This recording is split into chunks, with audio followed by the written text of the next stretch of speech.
वेदाहमेतं पुरुषं महान्तं आदित्यवर्णं तमसा परस्तात् त्वमेव विदित्वाति मृत्युमेति न अन्यपन्था विद्यते तीनों कालों का विषय पूरा यथावत ज्ञान है। सृष्टि सारी में व्यवस्थित बस वही भगवान है। हर जगह मौजूद है लेकिन नजर आता नहीं। योग साधन के बिना उसको कोई पाता नहीं।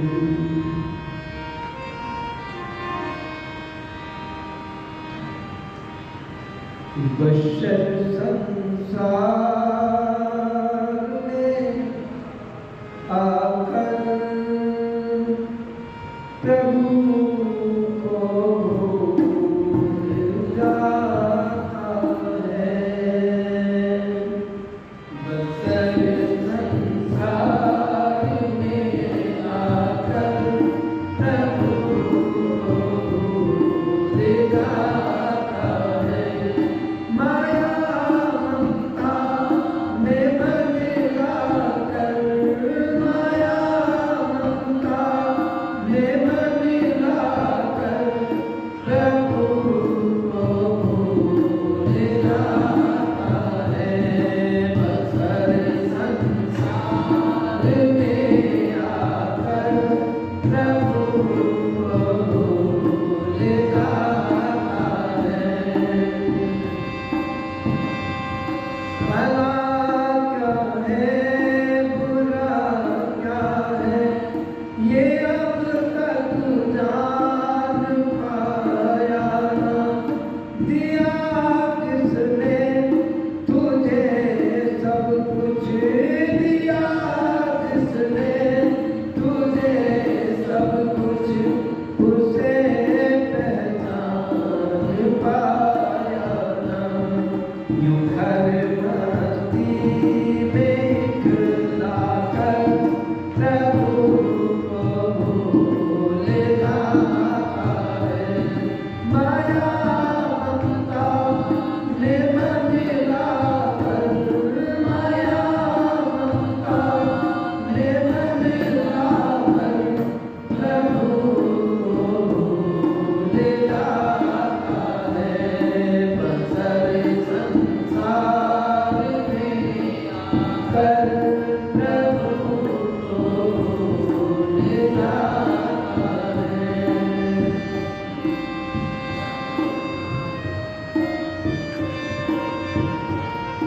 रहा ना याद वो दिन जब अंधेरा ही अंधेरा था। तू जब उल्टा लटकता था, तू जब उल्टा लटकता था।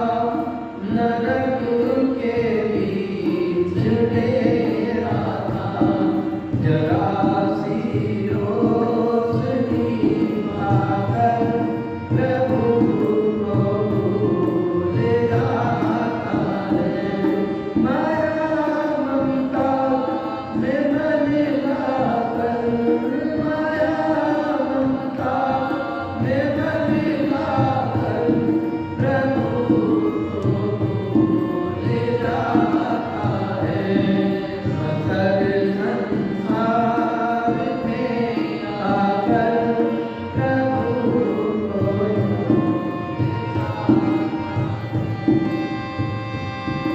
ये चादर ओढ़ कर जिस दिन पिता के पास जाएगा। हजारों राग हैं से सर झुकाएगा। अरे बेमौल गाना कर प्रभु को भूल जाता है। माया ममता में मन लाकर, माया ममता में मन लाकर प्रभु को भूल जाता है। पत्थर संसार में आकर प्रभु को भूल जाता है। प्रभु को भूल जाता है।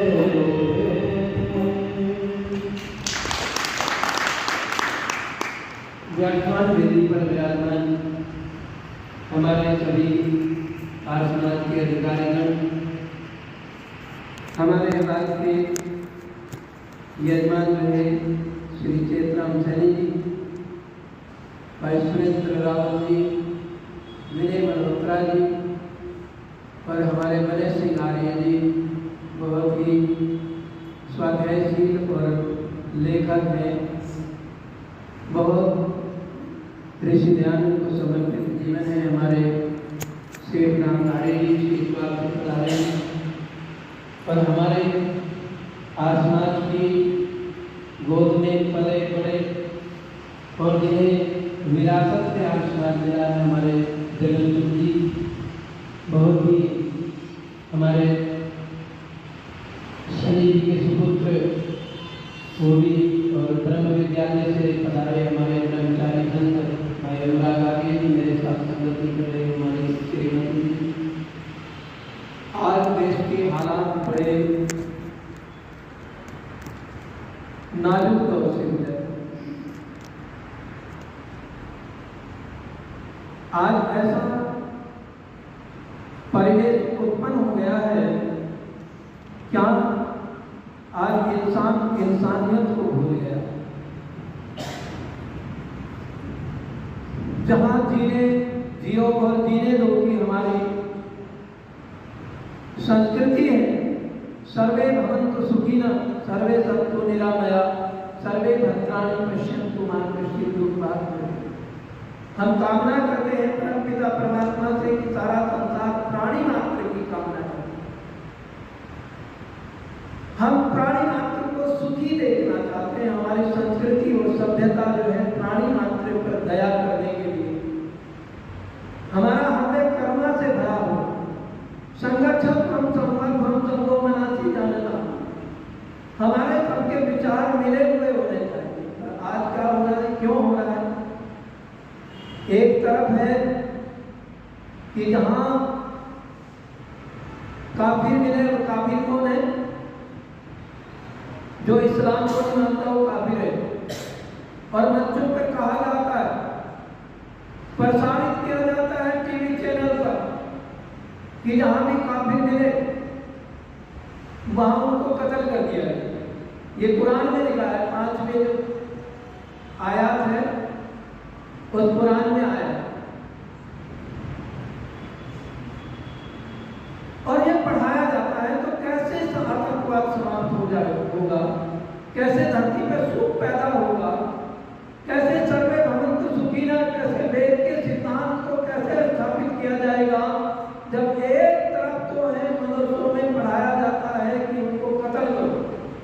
जो खुदा को नहीं मानते, जो इस्लाम को नहीं मानते, वो काफिर हैं, उनको बुरी तरह से यातना देनी चाहिए। और इतनी यातना दे उनको जो वे इस्लाम को कबूल नहीं करें।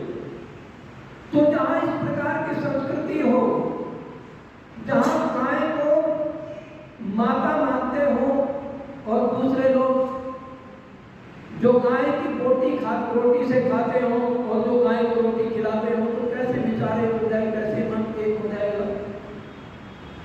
आज जो है वेद के सिद्धांत को न मानना, अगर संसार को सुखी बनाना, अगर प्राणी मात्र को सुखी बनाना है, तो ऐसा एक ही सिद्धांत है और वो है वेद का सिद्धांत। और कोई दुनिया में ऐसा सिद्धांत नहीं है। कल एक व्यक्ति मेरे से कह रहा कि इस्लाम तो जो है वो अमन का पैगाम देता है। मैंने कहा इस्लाम ही सबसे खतरनाक है। आपस में जहाँ इस्लाम राज्य है वहाँ क्या सुख चैन है?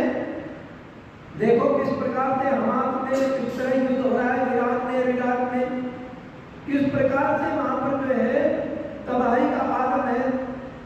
यदि सुख है शांति है तो वो गंगा के तीर पर ही है। और कभी तो यहाँ से शिक्षा लेकर के जाया करते थे।